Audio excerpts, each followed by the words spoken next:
I'm JLaw, Jordan. I'm a multidisciplinary artist, creative coach, art curator from Baltimore, Maryland. That's a good question. Physically, I'm gonna say no. Never received physical flowers. We know about the metaphorical way, but physically, I don't think I've ever received flowers before.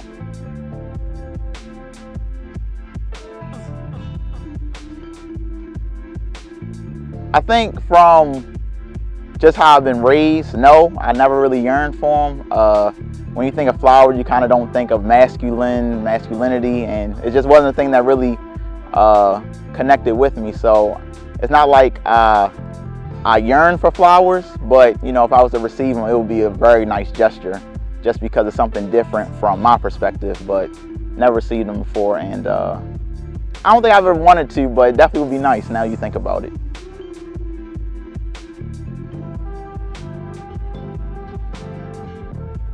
Yeah, for sure.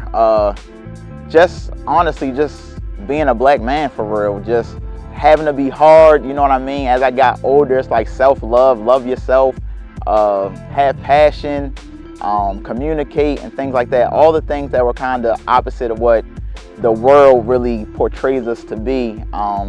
It's one thing, yeah, I would like flowers. Why not give me flowers? It's something, celebrate things while you're here, and just acknowledge people for the things that they've done too.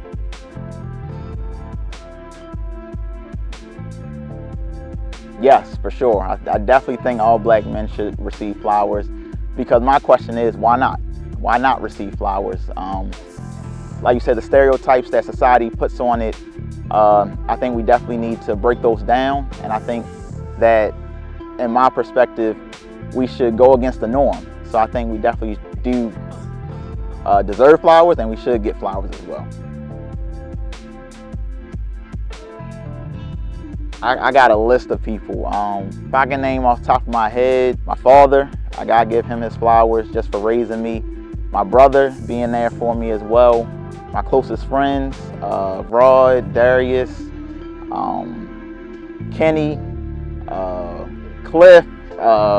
It's a lot of people. Just Stephen, just people that have been in my life. Whether we have the same relationship now that we had 10 years ago, it's all affected. And I think it's one thing, if you've never received flowers, why not give them to them, metaphorically and in real life. So it's a lot of things. Every black man, I think, deserves it, and it's worth it. It's worth it for sure.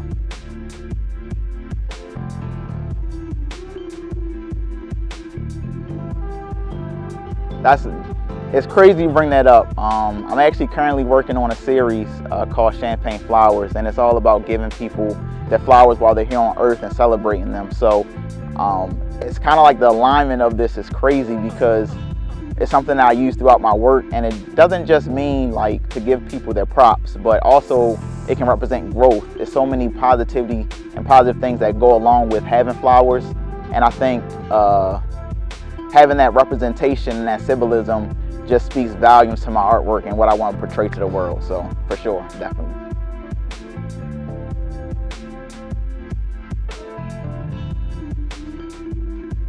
Yeah, for sure.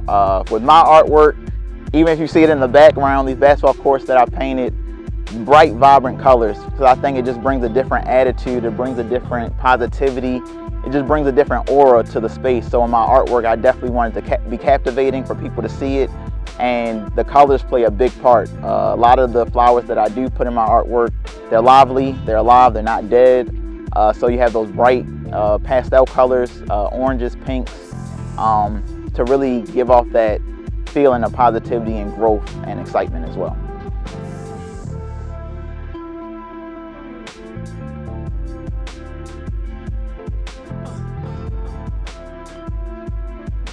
Nah, I think that's a must. I feel like from the outside looking in, a lot of people see Baltimore as an in-between city, something where we're always on the cusp, we're always on the way, but we're here, we're established, and I think we definitely need to be giving our flowers to people that make a change in the community. The movers and shakers here in the city, I think, play a big part, and I think we need to get our flowers now. We've been due our flowers, to be honest with you, so I definitely agree with that statement. We're owed our flowers, and I think we're going to get them in the future for sure.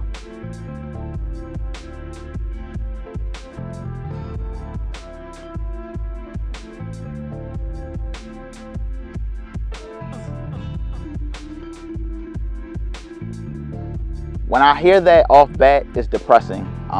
And it honestly just thinks about the sad reality of, I'm gonna say specifically black men growing up in this country, the history, and it's the truth. I mean, it really was built on the backs of us. And I think we get the short end of the stick. And I think there's a lot of progression and a lot of change that has came from it. But if you look at the history and where we are, still a lot of work to be done. And I feel like we definitely need to highlight that while we're here on earth, not when we're gone, not when we're forgotten, and highlight those people while they're here, give them their flowers, because they definitely deserve it for now and for years to come as well.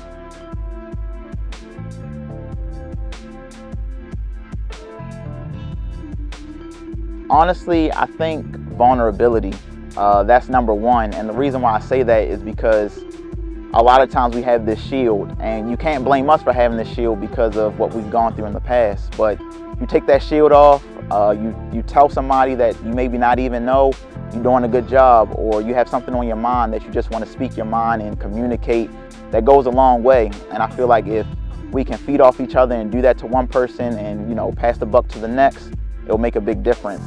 You can't do everything yourself. It's going to take change. It's going to take the masses, but you got to start with taking that shield off. And I think that's a big thing, especially here, is take that shield off, be vulnerable, tell the next man you're doing a good job.